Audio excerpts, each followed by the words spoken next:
Hello, my name is Maya K. Welcome to my channel, and today we're going to be talking about Unexpected Season 5, Episode 4.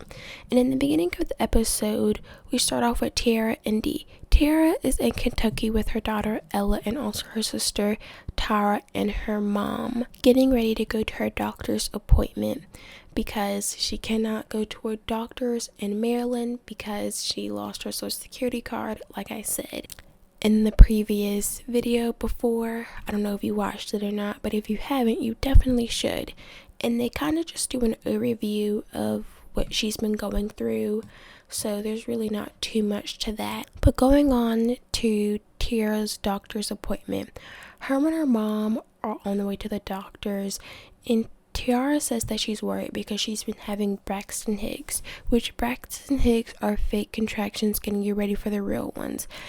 And when she gets to the doctor's office, the doctor tells her that that's normal and that can happen sometimes, and to try just stretching her back out because the contractions are happening in her back. Not contractions, Braxton Hicks. Then the doctor asks her mom if she has any questions, and Melissa does have a question, and she asks have they got a due date for her C-section. And Tiara has to have a C-section because it was really hard for her to have her first child vaginally, so she wants to have a second C-section. And also the reason she wants to have a C-section is because it can be dangerous for her to have the baby vaginally after a C-section, because she can risk having her C-section scar open up and catch an infection.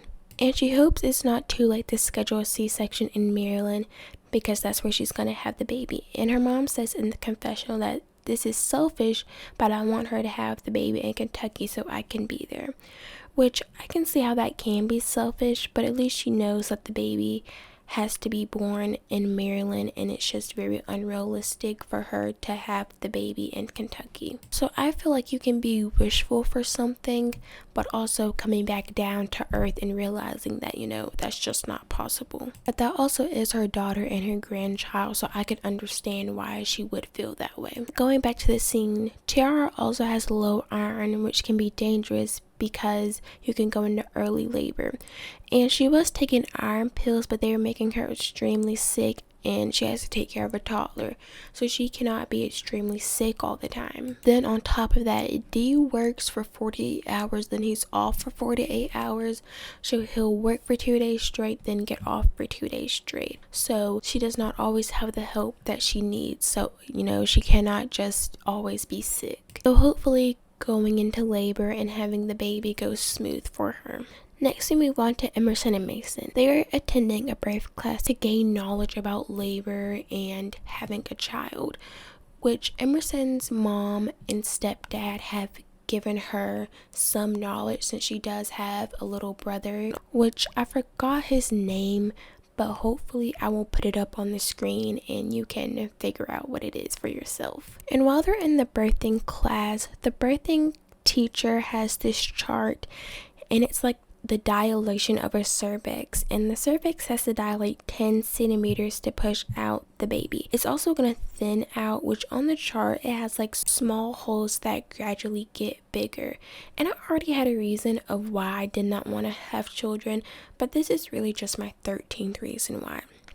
But back to what I was saying, Emersyn is really freaked out about it because she did not know that your cervix could get that big.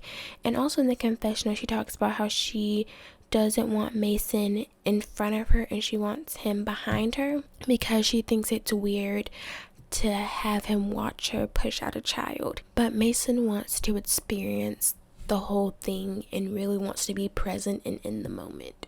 Emersyn is also afraid of pooping while in labor because that can happen while you're pushing, and she's also afraid of getting stitches because, of course, when you dilate 10 centimeters, there's a high possibility you can rip, and once you rip, you have to get stitches. I'm not exactly sure where you would rip or how that works. I've never given birth to a child, but if you have, could you let me know in the comments how that works? And going back to the scene, while they're at the birthing class, they also measure nipples. And I wasn't paying attention. I guess I wasn't, because I'm not exactly sure why you would need to measure nipples. But anyways, Mason measured nipples, and it's like on this fake knitted breast. He says that it was fun, I guess. He also says in the confessional he feels ready, and he thinks that he'll feel even more ready once they take more birthing classes. And Emersyn doesn't feel ready because she doesn't know what to expect and how to feel since she's never done this before, which that is an understandable feeling, because giving birth and having a child and just being a parent overall is just one of those things you would have to experience to know how to do and know how to feel about it.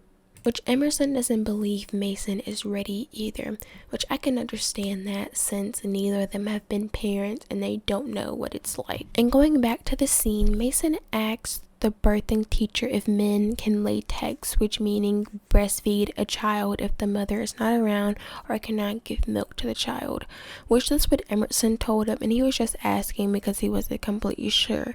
And the teacher wasn't completely sure, and she said she wasn't trained on that topic, which I do believe men can breastfeed, because if you watch 16 and Pregnant, and if you've seen Chelsea's episode, Aubrey was a preborn, and for some reason Chelsea could not give her milk, so Adam had to breast pump milk out of him. I don't know, it was this really weird thing. Do not 100% take my word for it. I have not seen her episode in a really long time, but I do believe Adam did end up having to breastfeed Aubrey. But this is not the show, and that is not the show I am talking about. But anyways, next we move on to Jenna and Aiden. Jenna and Aiden are on the way to Luca's baptism. Jenna is nervous because her mom and her dad will be in the same room, and Jenna says they're both crazy people and don't get along. Well, she says that her mom is crazy and her dad is petty. And Jenna and her mom have a complicated relationship because Jenna's childhood was kind of wild and was not as normal as she would have liked it to be. Jenna's mom, Heather, says that she's sorry, and because they were young parents, they were just trying to figure out things, which made things more complicated. And she says it isn't an excuse, but it is an excuse. And I feel like no matter what circumstances you were under, you owe your child the best life possible and give them the most stable, healthiest, safe environment. And I'm not saying that Jenna didn't have those things, but it doesn't matter what your situation is, you owe that to your child regardless, because they did not ask to be here. Going back to the scene at the baptism, Matt and Heather kind of have this petty, unspoken back and forth. It was honestly kind of ridiculous because they don't even have to interact with each other that much, because Jenna is 18 and does live on her own. So I'm not sure why they keep having problems, even though they don't have to interact with each other that much. Even at something like this, they don't have to interact with each other.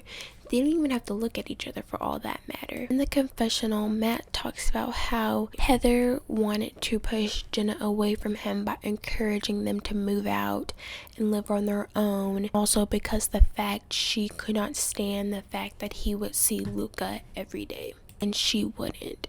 Which I don't know if that's true or not, but it looks like Matt and Heather have had this back and forth ever since Jenna's been really young, and I would see why she would be upset how her childhood happened, because if I had to guess, she was probably stuck in the middle between her mom and her dad, and she always felt like she had to pick a side. And while in the confessional, in a different confessional, Jenna and her dad are sitting, and Jenna talks about how you do petty stuff like you roll your eyes, and he says that he can't control his eyes and what he does, and Jenna says yeah he can, and it's a problem that he needs to deal with. And he says it isn't a him problem, but it is, because whatever issue you have with her mom, that is not related to the baptism. You guys cannot sit in the same room with each other for an hour or two. Then the confessional, still in the confessional, Jenna goes on to talk about how she wants to make Luca's childhood the complete opposite of hers, and she says that if her and Aiden don't end up being together,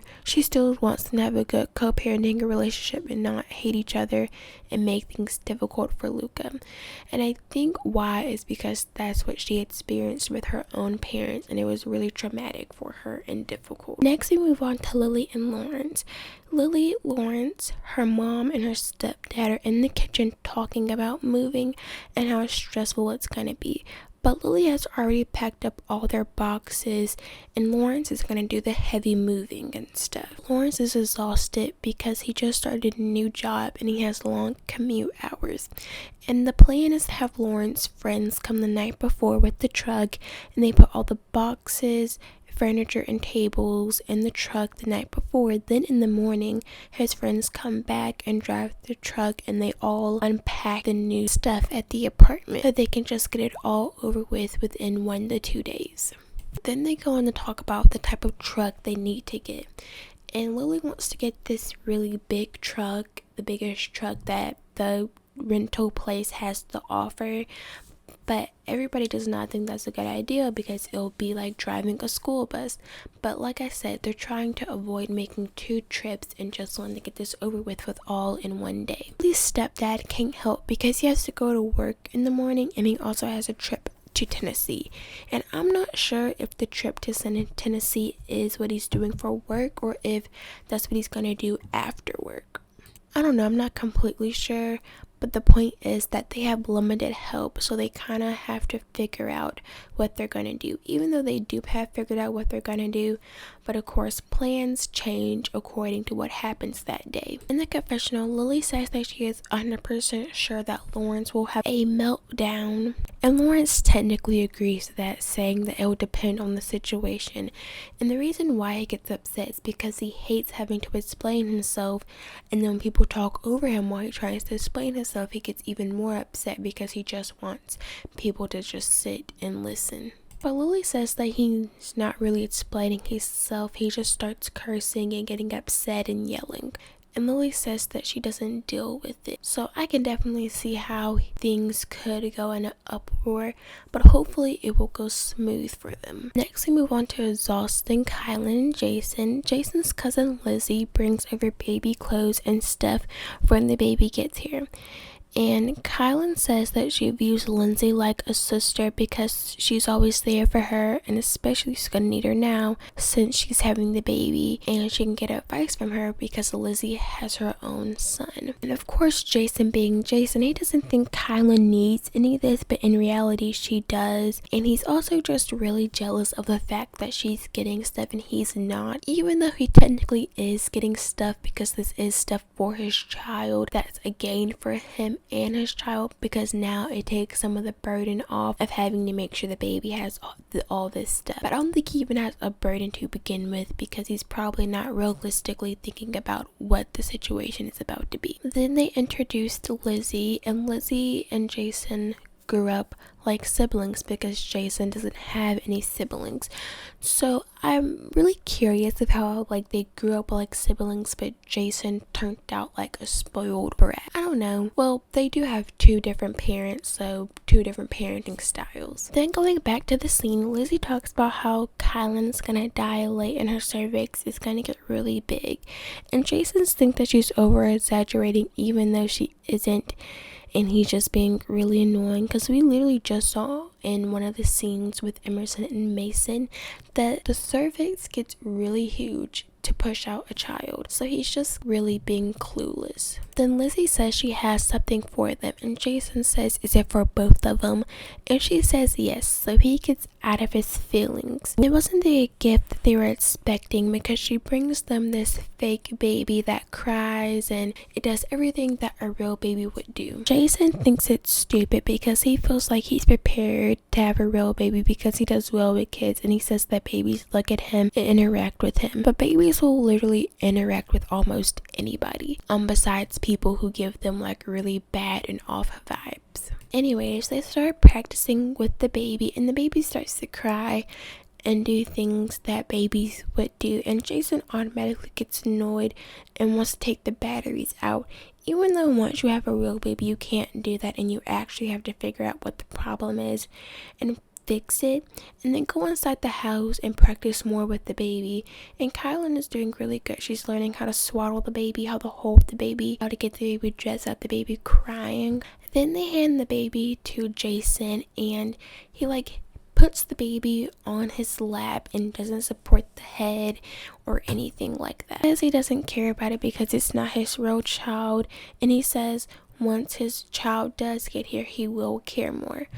which I hope that's the case because that baby does deserve good parents no matter what. And in the confessional, Jason says that he's prepared and he knows everything you need to know about a baby. But he obviously doesn't, because he would know that you always have to support a newborn's head because they can't hold themselves up. They are just dependent on you to hold them. But hopefully things will change once the baby gets here and he'll step up how he needs to. Next we move back around to Tiara. Indeed, this is actually a segment with Tiara, Tara, and Taylor. So I'm not exactly sure why they just didn't put all three of them in this segment at the beginning. But I don't know, but that's not the point. We get introduced to Taylor. Taylor is Tiara and Tara's cousin who was 20, and she is also pregnant with a baby girl. They're all at Taylor's mom's house, Candace, with their kids, and they all have a really close relationship. They even talk about how when they want to spend the night, they would just say they're spending the night. You know, they didn't have to ask or anything like that. They were just always wanting to be around each other and have a close bond. Then they talk about in the confessional, now that Tara is the only one who isn't pregnant, do people still think that they have a pregnancy pact? Because in the season that they were in, people on social media believe they had a pregnancy pact where they all just agreed to get pregnant, even though they technically got pregnant at different times. And by the time Tara found out that she was pregnant, Ella was already born. So I'm not exactly sure how people came up with that conclusion. Anyways, we meet Taylor's boyfriend, Noah, who is Tara's and Tara's fourth cousin on their dad's side, which they explain it really confusing at first, but him and Taylor aren't related. Tara and Tiara are related to Taylor through their mom's side because their moms are sisters, so they are not related, just in case somebody was worried. And they met each other through school, and they had an off and on friends with benefits situation. And when Taylor found out that she was pregnant, they stopped talking, but they started talking again because of course she found out that she was pregnant and they were going to have a child together. At first it was kind of rocky because Noah was still a teenager and he was a wild teenager, and now he's matured and he's stepped up to be the father he's supposed to be. And while they're in the confessionals, the producers asked them were they taking any type of precautions to stop from getting pregnant. And Noah says they were taking many, but Taylor disagrees with that because Taylor wasn't on birth control and they weren't using condoms, and she just trusted Noah to do his part to make sure that she didn't get pregnant. But she obviously did not do her part either, because if both of them would have did their parts, they would not be sitting here today pregnant. And Noah says he isn't worried about the love and affection part of having a second child. He's more worried about the financial situation, and he says that they'll just have to figure it out. Then Taylor talks about how she wishes that Tiara and Ella would just move back down to Kentucky because she misses them and she wants them around, and also because she feels like they could support each other throughout each other's pregnancy. And Taylor says that she could talk to Tara about her pregnancy, but she feels like Tara's not really there for her the way she needs her, because when Alex comes back in the picture, that's the only person she wants to be occupied with, and just wants to spend time with him and not spend time with her family. There's even times where she won't even text or call back. And Taylor says that she feels used and she has a really hard time from stopping people from using her, which I do believe that's what does happen, because that's what usually happens in these situations where the relationship is just kind of off and on and complicated.